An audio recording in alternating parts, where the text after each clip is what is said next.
안녕하세요, 축진먹입니다. 아스날이 지난 시즌 아주 강한 모습을 보여줬던 분데스리가의 레버쿠젠과 프리시즌 경기를 가졌습니다. 여기서 아스날은 4대1로 크게 승리를 했는데요. 좋았던 전술적인 움직임들이 많아서 한번 가져와 봤습니다. 과연 아스날은 어떤 식으로 플레이했는지 알아보도록 하겠습니다. 아스날의 선발 라인업부터 보면 이번 경기에서는 하베르츠가 톱이 아닌 메짤라 자리에 나왔고 제주스를 톱으로 기용했습니다. 그리고 진첸코가 풀백으로 돌아오면서 23-24 시즌 초반 스쿼드 느낌이 났던 아스날입니다. 아스날은 오늘도 기본적으로 진첸코가 가운데 쪽으로 좁혀주면서 인버티드 풀백 역할을 수행했습니다. 하지만 실제 경기에선 생각보다 꽤나 다양한 빌드업 체계가 나타났는데요. 웨데고르가 오히려 뒤쪽으로 내려오고 우풀백 베나이트가 안쪽으로 좁혀주는 빌드업 형태가 나타나기도 했고요. 이때 진첸코와 조르지뉴가 더블 피벗을 구성했습니다. 여기서 말하고 싶은 건 베나이트가 자기가 오른쪽 풀백이라고 그대로 그 자리에 있는 게 아니라 웨데고르가 내려왔을 땐 그 빈자리를 자연스럽게 채워줬다는 거죠. 이런 유기적인 포지셔닝이 좋았습니다. 또 풀백을 가운데로 안 좁히고 사이드로 벌려서 클래식하게 사용할 때도 있었는데요. 그때는 조르지뉴가 내려와주면서 살리바와 가브리엘과 함께 백스리를 형성하고 진첸코 베나이트는 넓게 벌려서는 대형을 갖추기도 했습니다. 또 아스날은 왼쪽에서 좋은 공격 장면이 많이 나왔는데요. 진첸코가 공을 잡았을 때 상대 수비는 자연스레 트로사르를 따라가게 되고 그러면서 하베르츠가 뛰어갈 공간이 마련됩니다. 그때 하베르츠가 그 빈 공간을 뛰어들어가고 진첸코가 거기로 정확한 패스를 넣어줍니다. 그리고 이 공을 잡은 하베르츠가 가운데 쪽으로 쇄도하는 선수들에게 컷백을 내줍니다. 하베르츠의 장점이 이거죠. 좋은 움직임을 바탕으로 결정적인 위치에서 공을 잡고 이렇게 패스를 내주는 능력도 골고루 갖추고 있습니다. 여기서 또 약간 디테일이 살아있는데 트로사르가 공을 잡는 척 하면서 뒤로 흘려줍니다. 트로사르가 공을 잡아보려고 했는데 자기가 컨트롤을 하면 어려운 공이 될까봐 뒤에 진첸코가 따라오는 걸 알고 잡는 척 흘려준 것 같습니다. 그리고 이 공을 진첸코가 반대쪽 골대로 침착하게 마무리하며 경기를 1대0으로 만듭니다. 이 골이 의미가 있는 이유는 처음에 하베르츠가 오프더볼 움직임을 가져갈 때 패스를 줬던 선수가 진첸코라는 것, 그리고 그 선수가 다시 공을 받아서 득점을 했다는 것이죠. 무튼 이런 풀백의 자유로운 움직임까지 이번 경기에서 좋았던 아스날입니다. 또 아스날의 전방 압박 시퀀스도 볼만했는데요.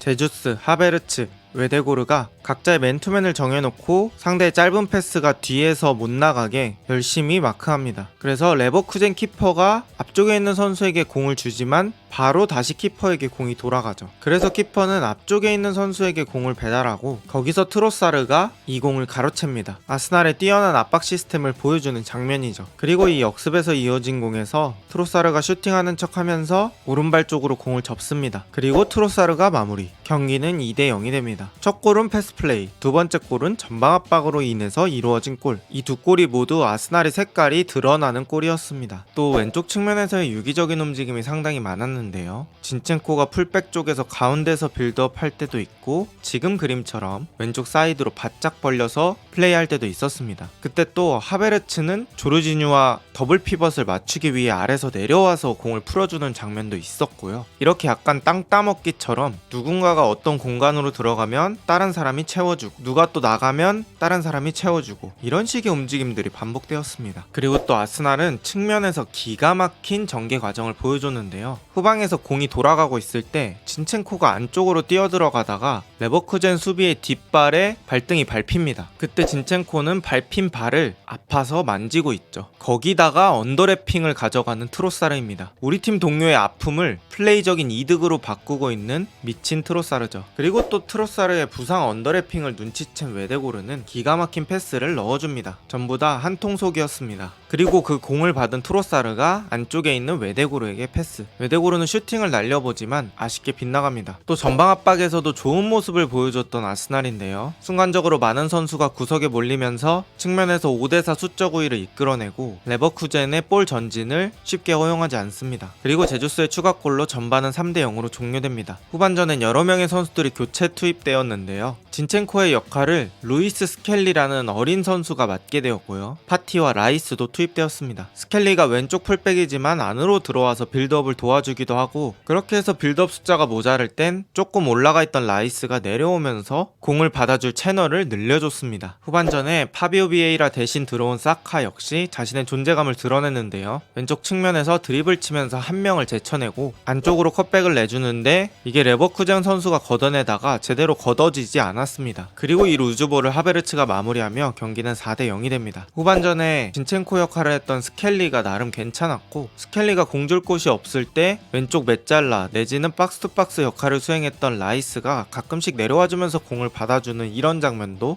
꽤 눈에 띄었습니다. 칼라피오리가 합류한 아스날의 스쿼드에서 이런 장면이 꽤 많이 나올 것 같다는 생각이 들었습니다. 기존에 좋았던 베나이트, 마갈량이스, 살리바 이런 수비진에 더해서 칼라피오리까지 합류한 아스날 수비진입니다. 게다가 팀버도 이번 시즌엔 있을 것이고 진첸코도 오늘 컨디션이 괜찮았죠. 그래서 아스날 수비는 워낙 강하다고 생각하고 있었는데 빌드업 작업과 공격 작업이 어떻게 될지가 최대로 궁금했었습니다. 그런데 웨데고르, 하베르츠, 트로사르 공격진의 선수들이 모두 좋은 모습을 보여줬습니다. 특히 이 하베르츠는 어디다가 갖다 놔도 움직임은 정말 기가 막힙니다. 그리고 또다시 한번 느낀 점은 웨데고르는 정말 아스날엔 없어서는 안 되는 존재다 라는 것을 느꼈습니다. 소매치기단까지 고용하며 선수들의 멘탈리티까지 신경 쓰고 있는 세심한 아르테타. 과연 아스날은 이번 시즌 우승을 차지할 수 있을까요? 오늘 영상은 여기까지입니다. 좋은 하루 되세요.